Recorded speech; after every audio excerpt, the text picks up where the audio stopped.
Conditions that would test the loyalty of any fan. Welcome to Spa-Francorchamps, deep in the Ardennes forest of Belgium, where it is cloudy, it is wet, it has been pouring down rain, though it is not at the moment. But it is time to go racing in the GP2 series for the Formula One stars of the future. Hi, everybody. I'm Bob Varsha. I apologize for my voice. Alongside to carry the ball today, David Hobbs and Steve Matchett, as always. This is the second championship round of the weekend for the GP2 field, as always. Saturday's main race was an exciting one and set the field for today's sprint feature. Let's check the highlights. Scott Speed, the young American who last week was announced as a future Red Bull Formula One driver, started from 6th spot on the grid. At the start, Gianmaria Bruni on pole with the Durango team, having switched over from Coloni. Alex Premat at second. Heikki Kovalainen, the championship leader, started 4th. Nico Rosberg just a few points behind him in the title chase in 11th. Premat got the jump on the start over Bruni. Kovalainen having problems here when he was balked by Bruni, suffering some damage to the front end of his nose, and on lap 4, Adam Carroll had this exciting moment down at Stavolo, doing a full 360, but keeping it up the wall on that very wet grass. During the second of 3 safety car periods, Premat, EK Jr., Speed and Rosberg, they all pit. But with weather looming and rain in the air, they take on dry tyres. Bruni, however, who stayed out, assumed the lead, but look what happened with that greasy track, threw it all away. It was one of those wet, dry, mixed days, and these young drivers had their hands full. Then the rains came heavily. Speed gambled during the 3rd safety car period and took on full wet tires, while Premat and PK Jr. stayed on dries. For Premat, it wouldn't matter on the restart. PK punted him off the track at La Source, ending the Frenchman's day, and he was not happy about that. He wasn't, but look at this. Ernesto Biza took the big risk during the 2nd safety car period when he took wet tires and paid off late in the race, where he got by Rosberg in 2nd, going up to Lake Cone. But with a great drive on dry weather tires throughout, Nelson Piquet Jr. did something his World Championship winning father, Nelson Sr., never did, winning at fearsome Spa-Francorchamps. His first victory of the year, and on the final lap, Kovalainen suffered this spin after colliding with Tony Vilander. The Finn now trails Rosberg by 2 points in the championship, the first time someone other than Kovalainen has led. Afterward, our Peter Windsor spoke with the top 2 finishers. Nelson, congratulations, finally won a GP2 race. Finally, thank God. Everything went well in this race. It was one of those races that the car doesn't make a big difference, the setup doesn't make a big difference, and we got it all together. Luckily, the weather kind of helped us. We stopped in the beginning, hoping that it wouldn't rain in the end and have to do a 2nd stop, so I really was happy, and everything worked very well. So Ernesto, finally on the podium after a difficult season, and a great call to switch to wets when you did. Yeah, we were scared because when we changed to wets because it was too early. I was the only car in the track in wets, and everybody else was on dries. But it was awesome. It was good. I overheated the tires because I raced for maybe 4 or 5 laps, and the track was still dry. But after that, it started raining, and it was good. And a great dice with Nico Rosberg there as well. Yeah, and I overtake I did in the back after Urush. I just got a very good shot from the exit of Urush, and I overtook him. All in all, a very exciting day at Spa here yesterday, and it appears with a damp but potentially drying track, we could have another one in store as you look at the main race results from Saturday at the upper left. Carroll there having that big spin, that 360 spin, and still coming 8th, which wasn't too bad. Kovalainen, of course, is down to 15th with that spin right on the last lap. And not only by finishing 8th does Adam Carroll start on pole for today's race, as the top 8 are inverted. Carroll also picked up the 2 bonus points for fast lap of the race, although Alex Premat was the quickest. Premat not classified at the end of the day. Here's a look at the starting grid. It will be Carroll and Brazilian Alex Negrão on the front row. Garcia on the 2nd row started 20th yesterday, and Alvarez started 21st, so they had a good run in those wet, dry conditions. On row 3, as you see, American Scott Speed in the 5 spot alongside new points leader Nico Rosberg. And Matthias Lauda having his best result of the year. They're starting in 8th spot today. Kovalainen down there in 14th. Villander, the guy that spun him around, is standing for Gian-Marie Bruni at the Coloni team. Then Hernandez and Yanni, who we saw win a race a couple of weeks back. Pantano in the 7th car down there in 17th spot. He won't be liking that. And Piquet Jr. pushed down to 18th there because they conceded that crash he had with Primat was avoidable, so they gave him a 10-position grid penalty. The cars making their way around, kicking up a little bit of that water into the air. This is going to be an interesting race, and with the Formula One Grand Prix to follow, you can be sure that the drivers and engineers up and down the pit lane are going to be watching closely what happens next. Welcome back to a drippy day at Spa-Francorchamps in Belgium. Speed Channel proud to bring you the Sunday sprint race of the GP2 series, second to last round of the season, and we're in a bit of an ad-lib situation here due to the heavy rains and some damage to the trackside fence in a supporting race. We're running late, and we are now underway after a lap behind the safety car. And look at all that mist in the air. Adam Carroll breaks away into the lead. Well, I tell you what, this is coming down this downhill straight. Alex de Grauw is in 2nd spot. Don't expect him to last there long, but look at that spray behind Adam Carroll as they go through Eau Rouge for the first time. And of course, you could expect Adam Carroll to do well here because being a British Formula 3 driver, he's used to these sort of conditions, but nobody's used to this sort of lack of visibility. Look at it. This is exactly what Montoya was talking about in the press conference yesterday. You have to be leading the race at Spa in these conditions because there's just a wall of water gets thrown up by these tires. And Borja Garcia from Spain goes around Alex de Grauw into 2nd place. Behind them, Juan Cruz Alvarez of Argentina in the white car from Campos Racing. Of course, Garcia had a great race yesterday. He started 20th and somehow got his way up to 9th spot, so he's really had a good run. There you see the running order. Lap 2 of 18. Viso jumped ahead of Nico Rosberg off the start, it would appear. Scott Speed holding on in 5th place. Ernesto Viso, of course, also done a lot of wet weather driving and pretty good in British Formula 3 too. Nicky Lauda's son, Matthias, down there 9th. He's losing spot slowly. Heikki Kovalainen up from 15th to 12th. Nicolas Lapierre there back still in 24th spot. He was the guy who started 4th yesterday and stalled on the grid. Now the point situation is Nico Rosberg leading Heikki Kovalainen by 2 points. American Scott Speed is 3rd, but he is well out of that championship battle right now. It looks like a 2-horse race with this event. Oh, we got a big... Olivier Blanc. No. Well done. That's Lopez, Jose Maria Lopez, doing a beautifully executed spin there. I suspect more luck than judgment somehow, but it looked pretty good. Yeah. Sometimes it's better to be lucky than good. Adam Carroll did the fastest lap in the race yesterday. He's actually did the 2nd fastest lap, but Primat, who did it in the dry, was disqualified for the fastest lap because he was a non-classifier, having been pushed off the track right here by Nelson Piquet's son. Now there is Speed in the car, the dark blue car with the yellow accents, closing in on Alvarez. Wow. Looking for a dry line to form. All these cars on specified Bridgestone wet weather rubber. All the cars are basically the same. Built by Dallara in Italy. This is a replay there's another look at Lopez. Yeah, through that 360. But you're right, guys. I mean, perfectly executed. Right in the middle of the road and everything at the end of it, because he put his wheel on that red and white checkered curb, which of course is slippery. This is Alvarez and de Grauw. Scott Speed off to the right, trying to stay out of trouble. Viso right behind him. Viso from Venezuela has proven he is good in the wet as well. De Grauw in the blue car there, who of course is Nelson Piquet's teammate, really, I don't seem to think is showing a lot of form this year, but having started near the front, he's going to act as a spoiler. Got Scott Speed behind him now. Viso now coming up to Scott Speed.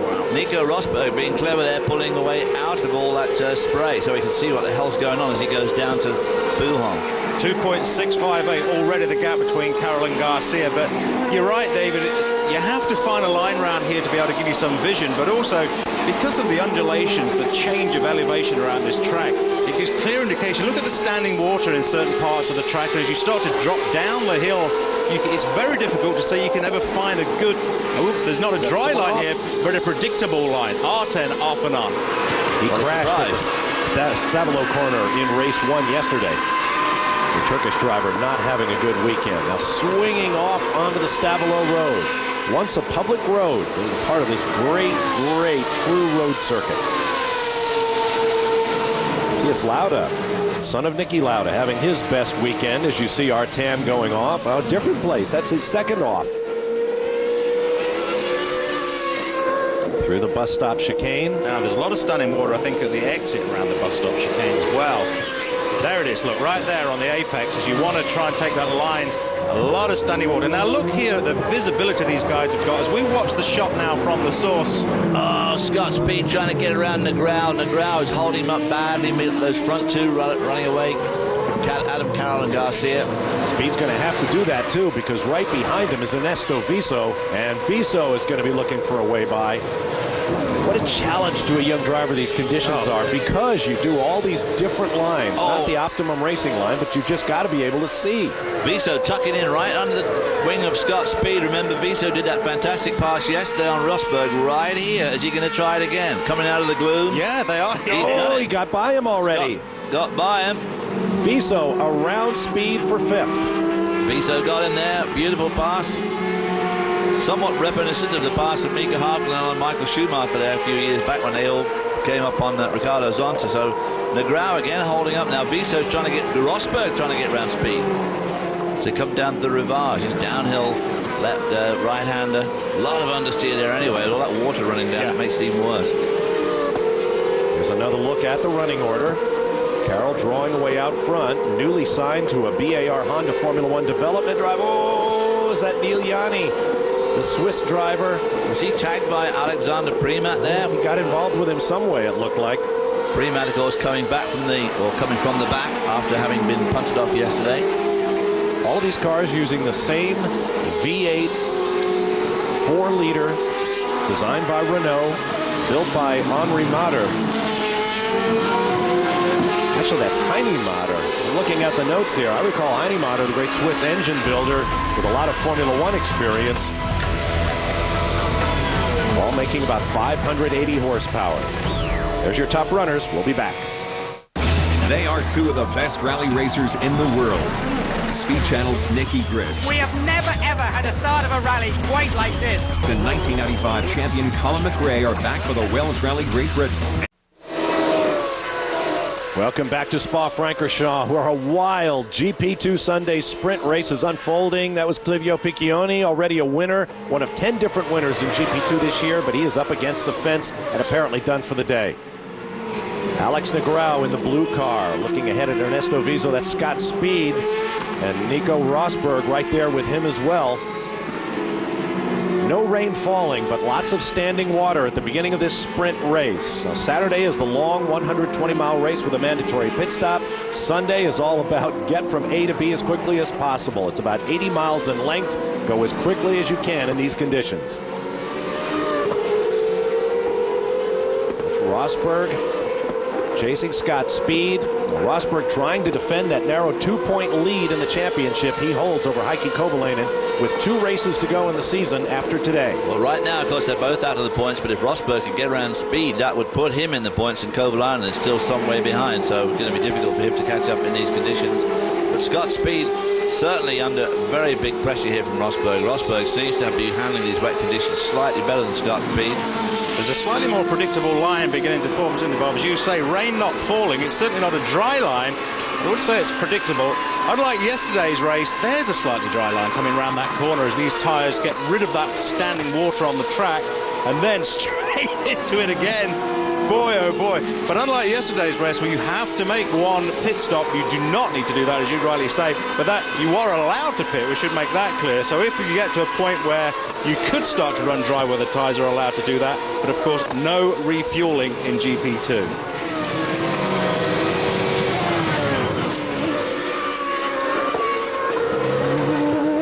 Matthias Lauda, who has had an absolutely brutal season to this point. He's running in 8th right now, which is good by the standards he set this year. And that's Kovalainen just behind him.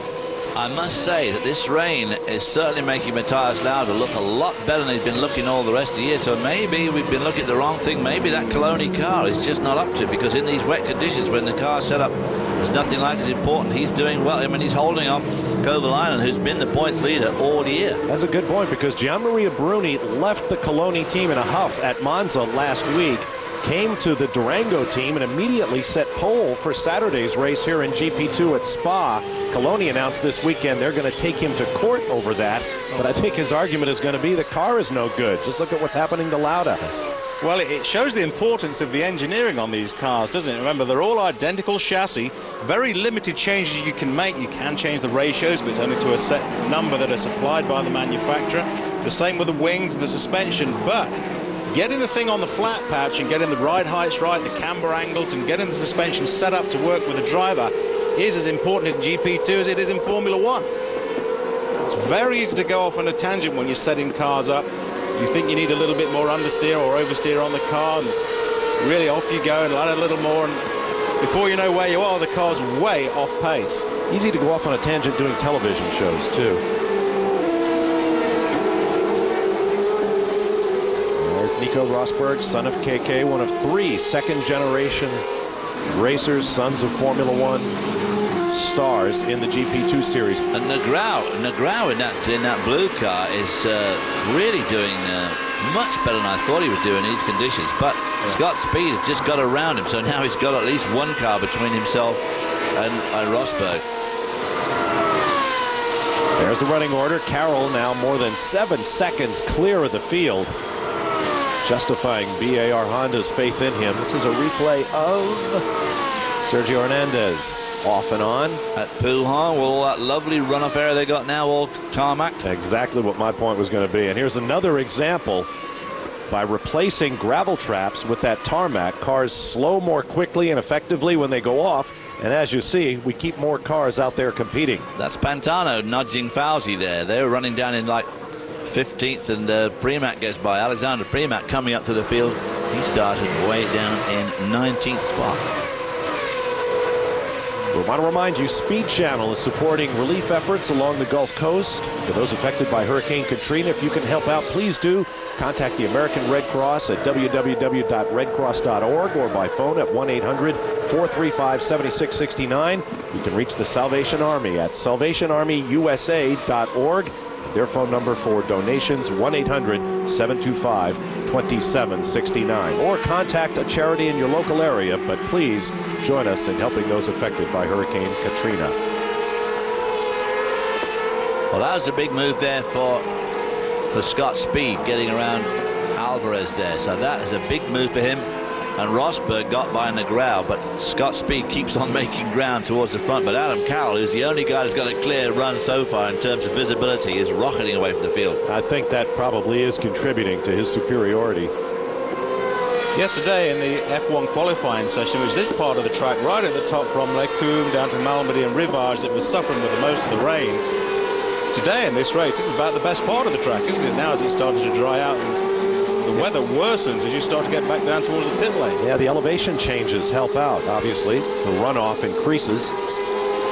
The visibility is visibly improving, isn't it? Because these tires, these wet weather tires, are like huge pumps, and they pump hundreds and hundreds of gallons a minute of water, which of course goes up into spray and ultimately dissipates. Whoa! Matthias! Oh, just after we finish, you're giving you big props. What do? You fling it down the road. Well, how many times to get around now? Lost count. 3, I think. Oh, well, keep in mind that these heavily treaded rain tires get kind of cumbersome when the track dries out. There's your leader, Adam Carroll, now 10 seconds clear of the field on the Sunday sprint race from Spa-Francorchamps in Belgium. We'll be back.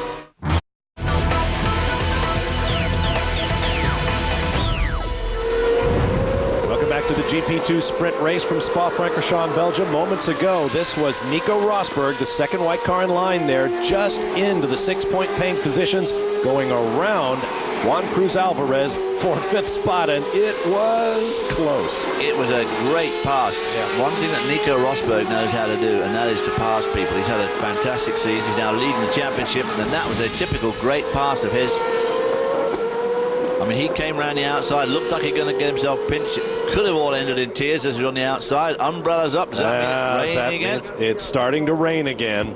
And in a way, that's almost good news for these guys since they are committed to the wet weather rubber. They'd rather have a damp track than a dry one. Kovalainen there, hung up now by Lopez. He's making ground through the field, and of course he really needs to get by Lopez because he needs to get in those points with Rosberg now running in what, 4th or 5th spot, so he's got to get into that top 6. And since this is the Sunday sprint, only 6 points paying positions. On Saturday there are 8. Raining heavily this part of the course now. This awesome Spa-Francorchamps circuit. That's the Blanchimont corner. You go in there at about 175 miles an hour in these cars, and you cannot see where you're going. Well, it's obviously raining at this part of the course too, very heavily, because it's a lot wetter here than it was just a few moments ago. This is the bus stop chicane. Originally a bus stop when this was a true road course. Yeah, they've opened out the exit of the bus stop chicane fairly significantly over the last few years. But right, here goes Kovalainen down the inside. Oh! Lopez. Boy, oh boy, talk about shutting the door after the horses bolted. That's for P8. So now only 2 more spots for Kovalainen to get into those vital points. Oh! That's Ernesto Viso, who was just in front of Scott Speed. That's right, he was 3rd. What is this Marshall doing? Come on, Put buddy. your radio down, son. Last thing we need is to be sending ambulances out there for a broken leg on a Marshall. It was a fairly big impact into the tie barrier. Well, you can see the gravel onto the track. It's obviously it's just over the top belt. Radillon. Down to the bottom of that hill is the awesome Eau Rouge corner. Looks like Viso's okay. Yeah. That's how to get over the tires. That's a shame. Ernesto Viso doing very well, running in 3rd spot. Now let's have another look. Oh, this is at the top of Eau Rouge. Yeah. And he's gone right there in the wet. Shades of what Jacques Villeneuve and Alex Zanardi did in Grand Prix cars there once upon a time. But they didn't have all this runoff area. Right. In the old days, the guardrail used to be right to the edge of the road there at Radillon. So if you came on unglued going through Eau Rouge, you were right in it. This is something we were talking about yesterday in yesterday's F1 broadcast, that you get great compression in the bottom of Eau Rouge. Oh, look at another wow, big that's accident. another big shunt. The safety car, you can see the graphic, but wow, there's a lot of carbon. That's just a few hundred yards further down the road where Radillon swings onto the Kemmel straightaway, and that is massive. Well, that's a lot of undertray. Wow, that is a big shunt. The big flat piece of carbon line on the track was the undertray of the car. This is in a replay. The collision's already taken place. It's one of the Campos cars, either Neil Yanni. But I think even... Wow. And it looked like the camera guy took a bit of an impact there as well. Well, it started to rain heavily. It's very, very much wetter there at Eau Rouge and Radillon than it had been previous laps, and it's raining in that... This is Yoshimoto. I think there's been a multiple. There's been a multiple. They got together. Because Neil Yanni, we saw, I think Neil Yanni went off on somebody else's wreckage. I don't think he's what started. I think something else was already there. So both of the BCN cars going out in separate accidents right away. There's Yanni, the Swiss. All 4 wheels still on the car thanks to those mandatory tethers after a massive impact. He's limping a bit. Yeah. Yoshimoto is limping a little bit too, but he's... Wow. He's lucky to be walking away from that impact. Maybe dazed a bit. I think you ought to stay right where you are, fella, and let them come to you. His chest heaving. That'll get the old ticker going. Boy, I'll say.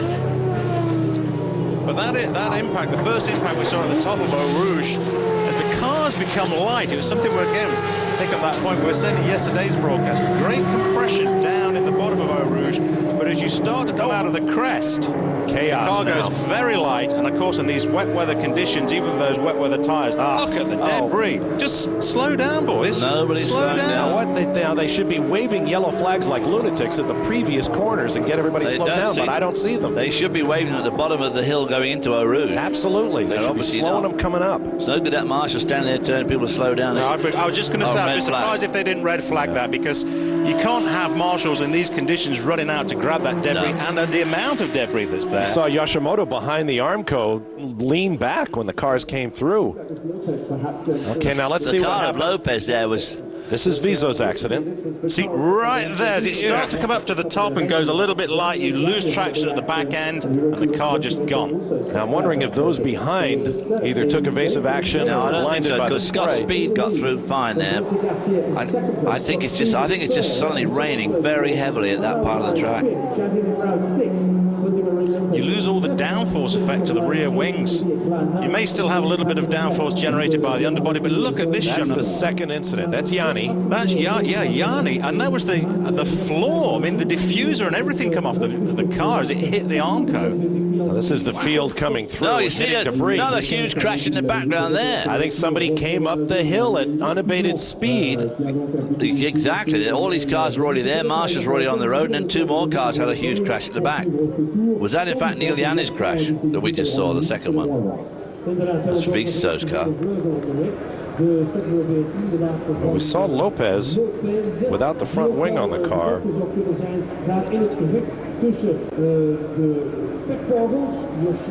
Red flag. Just past the halfway mark of the 18-lap race. The crew's working on clearing the track. This race was late getting started. Different incident. That's Jan Artam in the foreground. Matthias Lauda in the Coloni in the back. The race started late because a previous support race, which took place in the rain, damaged the trackside fence at two different locations. I'm wondering if this race will be restarted. Would say, having done over half of it, it probably won't. Because the one thing they will want to do is get their Formula One race off on time. And the track is going to take a lot of cleaning up. There's about half a mile of wreckage strewn all over this track at the fastest point of the track, so it needs to be cleaned up properly. Now, there was a third incident. Alex de Grau and Lopez, Jose Maria Lopez. Watch upper right of your screen. Watch the two cars come into your screen. And look at that. Lopez and Negrao tangling. I think Negrao lifted or braked heavily. Lopez just went right over the back of him. Well, that was poor marshalling there. There was nothing like enough warning given back down the track. I agree. So in all this schmozzle with Vizo going off, Scott Speed has now moved up into third spot. There you see him. Bring him to a stop on the front straightaway with 7 to go. Now, we talked about that damage to the fence that caused this race to start late. We're going to show you what happened. And it was pretty spectacular stuff. It was a race involving Mini Coopers. There you see the damage to the fence. Two separate incidents. Here's the first. Taking out the end of the fence, and watch this car roll. Oh, gracious. We don't know who the driver is, but that was pretty amazing. Now, this is the one that really punched a hole in the fence and cost the most time. Just straight through that Mini, just ripping out that guardrail. That's coming out of Blanchimont. Got a wheel on the curb, again, like we saw earlier on in the GP2 race. Got a wheel on that painted curb, and round it went in a heartbeat, straight through the fence, which took them some time. They had to have a pile driver out, put some new piles in. Yep. We saw the man with the welding torch and fixing the end of the guardrail when his first car hit. You can see just how much energy is involved, even in those small Minis, when you have an accident. A lot of cleaning up to do. The race is suspended for the moment. We'll see whether it restarts when we return to Spa-Francorchamps, the GP2 series. Stay with us. Welcome back. The rain has let up once again at Spa-Francorchamps. The field in the GP2 Sunday Sprint race has been brought to a stop after 3 incidents involving at least 5 cars. And because the race was late starting due to necessary repairs to the trackside fence, we are awaiting word as to whether or not the race will restart with 7 laps remaining. I'm Bob Varsha with David Hobbs and Steve Matchett. There's Borja Garcia of Spain, the racing engineering team. I wonder if he took any extra steps to keep his glasses from fogging up. He probably should do. We've seen the mechanics and the engineers working on the cars to some degree, some change in the roll stiffness at the front, trying to give a little bit more compliance should the race begin. But I would suspect this is, well, with the amount of standing water on the track and the rain, one of the most important things, if you get the chance in this down period, should the race be restarted, you want to get in there with some paper and dry the pedal box area around, dry the driver's feet, and if possible, get some new boots onto the driver so that he's going to have some dry contact between him and the pedals. Well, I'm guessing with the Formula One main event coming up, this may be the end. That's Nico Rosberg. We just saw Tony Vilander climbing out of the red Coloni car. Rosberg currently in the points and thus in position to slightly widen his points lead over Heikki Kovalainen with 2 races to go this season. You see the hands device attached to the helmet. Mandatory equipment in GP2 as it is in Formula One. And virtually every other major form of motorsports around the world. As a look at La Source, you can see the elevation change from the drivers come at you on the right side of your screen and then plunge downhill toward Eau Rouge. Let's look at some of the incidents. That's Matthias Lauda and Clivio Piccioni in the blue and white Durango car. Gianmaria Bruni, his Durango teammate, going around the outside. Did he get into anybody? No, I can't believe it. Wow. Interesting day for Piccioni. There's Farouz Fauzi of Malaysia. He should be good in the wet. Heaven knows it rains a lot in Malaysia. If you've seen any of the Formula One races there. But I tell you, this is one of the most confusing times. I remember being on the grid in these sort of situations under red flags. You don't know if the race is going to be restarted. Thinking back to Adelaide, I think it was 91. Where the race was shortened because of very heavy rain. But yet again, you know, all the mechanics and engineers on the grid having to repair their equipment ready. But David Hobbs and I were there for that race, all 13 laps of it. Well, it appears the race is over. As you see, official race classification after 10 laps. Adam Carroll over Borja Garcia and Scott Speed on the podium for iSport International. Rosberg getting points there in 4th, and Kovalainen down there in 8th, not getting any points at all, so falls even further behind Rosberg in the championship quest, having led it right up until yesterday afternoon. Now we've gone 10 of 18 laps. We're going to have to wait and hear whether or not this will be considered an official race. yes, it was interesting because as soon as the red flag came out, the graphic came up as race suspended. It did not come up as race stopped, and obviously they're still debating that point, whether or not to continue the race. But with so much debris on the track, although I'll have to say the weather has cleared up a lot, hasn't it, in the last 10 minutes? Boy, it was raining out. There's Kovalainen in the middle of that group.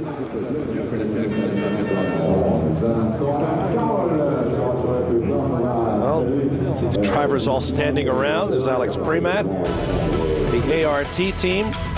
Suddenly they are leading the championship with Nico Rosberg. We'll be back in just a moment. The podium awaits.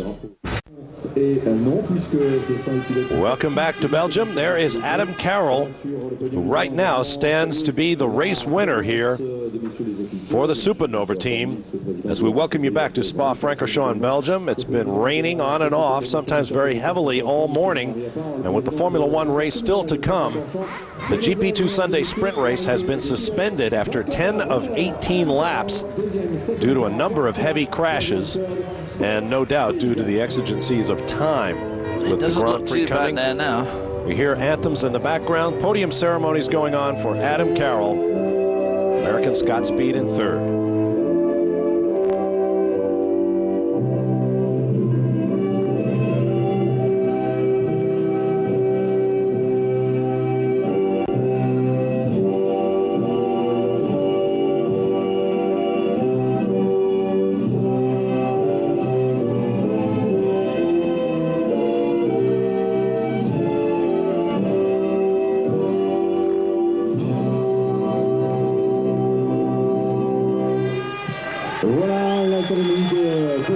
Congratulations to Adam Carroll, Borja Garcia, and to American Scott Speed. Now, normally a race must go 75% of the scheduled distance to be considered official. In this case, that would be 13.5 laps. But due to the heavy rains, it would appear that this one will be declared official. Well, that win will probably leapfrog him into 4th spot overall. Adam Carroll won the 2nd race in Imola, and he won the Monte Carlo race, but he hasn't had a win since then. There's been a lot of races since then, so that 10 points will jump him in front of Alexander Prima, who scored no points, and Scott Speed will make a little bit of ground on Kovalainen for that 2nd spot, but he's still a long way behind Nico Rosberg, who scored more points again today. Well, we're still waiting. We're having a little trouble getting information from the officials. There's the answer. Nico Rosberg gets half points. A fairly Solomonic decision, I would say. Well, so Carroll only gets 53. Now he's equal with Preman instead of being a few ahead. So that's, but still, that's better than it was before. American Scott Speed trying to hold off Alex Premat for 3rd in the championship. On the weekend in which it was announced that Red Bull has acquired the Minardi Formula One team, Scott Speed was scheduled to be a Red Bull test driver next year. One of the reasons Red Bull acquired the team was they have so many talented drivers and they want race seats for them.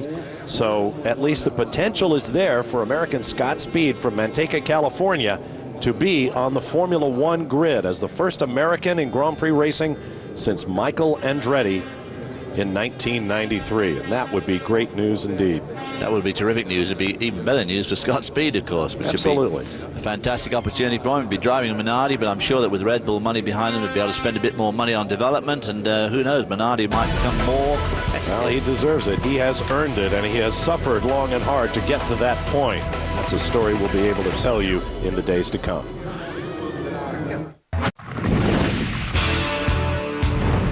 Once again, folks, Speed Channel invites you to join us in supporting the relief efforts along the Gulf Coast and in the New Orleans area for those affected by Hurricane Katrina.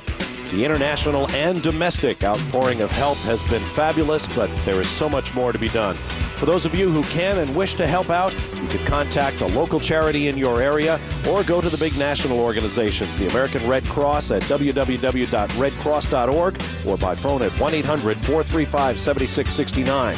The Salvation Army is reachable at salvationarmyusa, all one word, .org. And their phone number for donations, which is what is needed now, is cash. 1-800-725-2769. And we urge you, if you're working with a local charity, check them out very closely before committing any funds. As we have seen here and there the dark side of the human personality when people are willing to open their wallets in support of those less fortunate.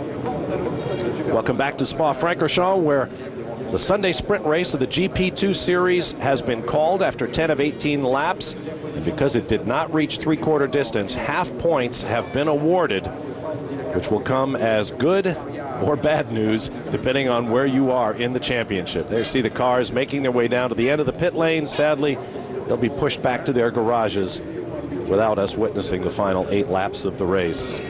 Well, of course, for Heikki Kovalainen, it'll be good news because he was out of the points today, and the new championship leader, Nico Rosberg, only scored half points for his 4th spot. So the gap between him and Rosberg is still pretty close. And that's going to set up a great final weekend of the year in Bahrain. We'll have the Sunday sprint race from Bahrain for you, and the first GP2 champion will be crowned. It'll come your way the weekend of the Japanese Formula One Grand Prix from Suzuka. So that'll be a big weekend for open-wheel fans here on Speed. While they push the field back around, let's take a look at some of the lowlights of today's race, held in very wet conditions. That's the number 14 car of Jose Maria Lopez going around. That's Neil Yanni, his first of what would be a very eventful morning for the Swiss driver. There's Neil Jan Artam going across the tarmac, the wrong tarmac. There's Giorgio Pantano, who made his first IRL IndyCar start this year, getting it a little bit wide in the chicane. He had some ground to make up today. Then we see Matthias Lauda and Jan Artam again. I believe that was also in the bus stop. No surprise we see them getting together there. And he lost the front wing, did young Mr. Lauda. That's Lopez again.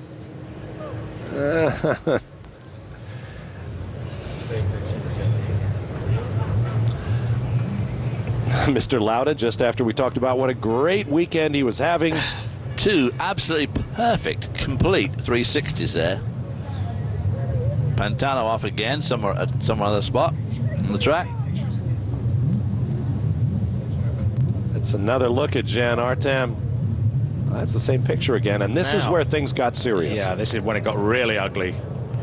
The rain at Eau Rouge really just suddenly came from nowhere, and a huge downpour there, and Viso got caught out with it. The car got light, it aquaplaned off. Really looked to me the road was just so wet. And this was Yashimoto, the Japanese driver, in a separate incident, parked along the Kemmel Straight. He got out, and distressing to note, his right leg, the one he was probably standing on the brakes with, appears to have been injured. And then but this colossal accident from Yanni with all sorts of bodywork and diffusers ripped off the car.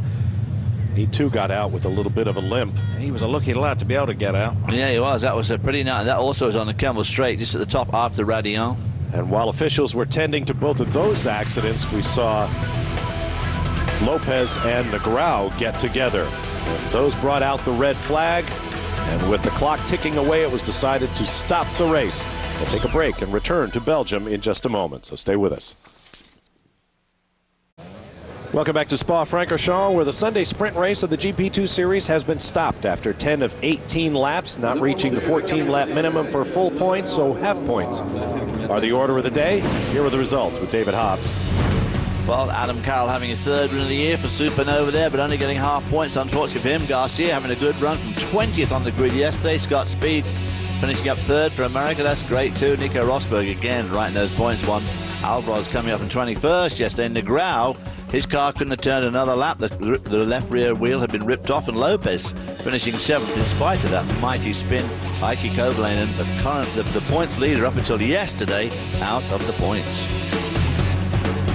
Pla there in 9th in David Price race, and Pantano behind him, but a lot of damage to a lot of cars. And, well, they're obviously not going to restart that race, will they? So they will give, as you say, Bob, half points for less than 75% of race distance. Nelson Piquet there finishing 13th after winning yesterday's sprint race. Not having such good luck today because he got sent back 10 spots.